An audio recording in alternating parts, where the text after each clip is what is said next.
কি যদি এর সঙ্গে মিলুন এরকম দুটো একে ঠিক সেটার দাম নাকি বিভিন্ন চক্রবর্তী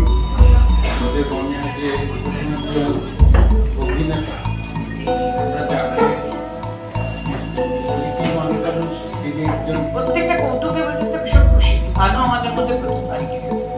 কারণ সত্যি কথা বলতে কি এই ভালো ভালো শব্দ বলছিল যে মূল্যায়ন করবে, তারপর সমালোচক এসব কিচ্ছু নয়। উনি কি তার তুলসী চক্রবর্তীকে মূল্যায়ন করার মতো ক্ষমতা বা যোগ্যতা, যে আমাদের যে উদ্যোগ সেটা যাকে কেন্দ্র করে সেই তুলসী চক্রবর্তী সম্পর্কে আমরা নতুন করে কি বলবো বা কি জানাবো জানি না। কারণ উনি এমন একজন অনজন্মাস অভিনেতা যে মানে সবটাই তিনি অত্যন্ত স্পন্টেনিয়াস ভাবে আজ পর্যন্ত অভিনয় করে গেছে।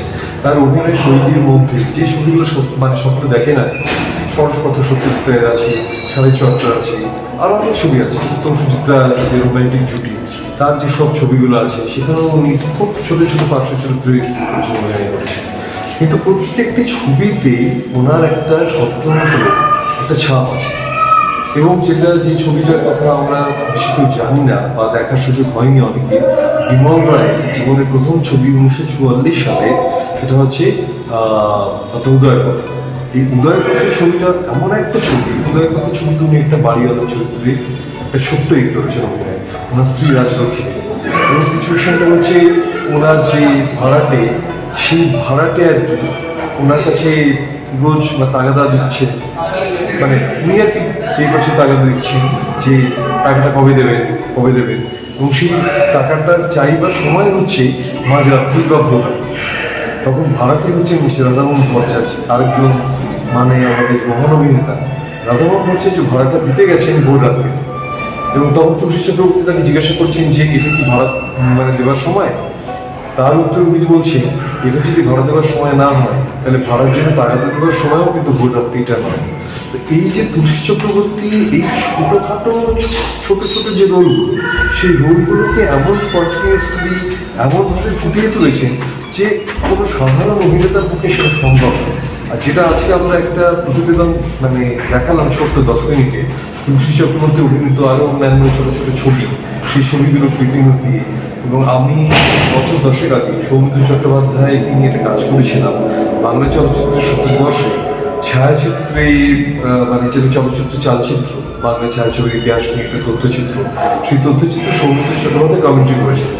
তখন আমার মনে আছে উনি যখন বাড়ির থেকে গাড়িতে করে রেকর্ডিং স্টুডিওতে আসছেন রেকর্ডিং করবার জন্য কমেন্ট্রিটা, তো উনি আমাকে তখন এই বলে জিজ্ঞাসা যে তোমার স্ক্রিপ্ট আমি দেখলাম সবই ঠিক আছে, আচ্ছা এখানে তুলসী লাহিড়ী এবং তুলসী চক্রবর্তী এদের সম্পর্কে কি আমি কোনো একটা বাইক দিতে পারি? তো আমরা অবশ্যই এটা তো অত্যন্ত প্রয়োজনীয় এবং আপনি যে এটা রাজি মানে আপনি চাইছেন দিতে শতপ্রণ দিতে হবে, আপনি দেবেন সেটা।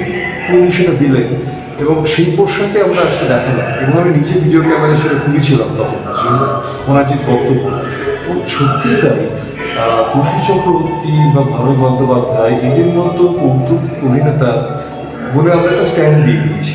আজকে অমৃতকুম্ভের সন্ধানে এই ছবিটা যখন হলো, সেখানে ভানু বন্দ্যোপাধ্যায়ের যে রোল রয়েছে সিরিয়াস রোল, সেটা না দেখলে কল্পনা করা যায়। আজকে এত যে লোক এসে ভিড় জমিয়েছে, আপনার কেমন লাগছে? এটা তো একটা অভাবনীয় বিষয় যে মানে তুলসী চক্রবর্তী যে কোনোদিনও তিনি নায়ক বা নায়িকার রোল করেননি, তিনি একটা ছোট্ট একটা রোল করেছেন। সেই রোলগুলোতে মানে তাকে পাবলিক এখনো পর্যন্ত এত মনে রেখেছে যে তুলসী চক্রবর্তীর জন্যই আজকে একটা হল ফুল হয়ে গেছে, যেটা অভাবনীয় আজকালকার দিনে। কারণ এখনকার দিনে আমাদের এই ওটিটি প্ল্যাটফর্ম, আমাদের ইউটিউব, এই সমস্তগুলোতে আমরা এত ইজিলি এত কিছু দেখতে পাচ্ছি যে হলে গিয়ে ছবি দেখা বা হলে গিয়ে অনুষ্ঠান মানে দেখার মতো সেই ব্যাপারটা কিন্তু প্রায় উঠে যাচ্ছে। এবং ওই বিভিন্ন ফোরাম টোরামের মতো যেসব শপিং মলগুলো আছে সেই সব জায়গায় আপনার লোকে যাচ্ছে ছবি দেখতে।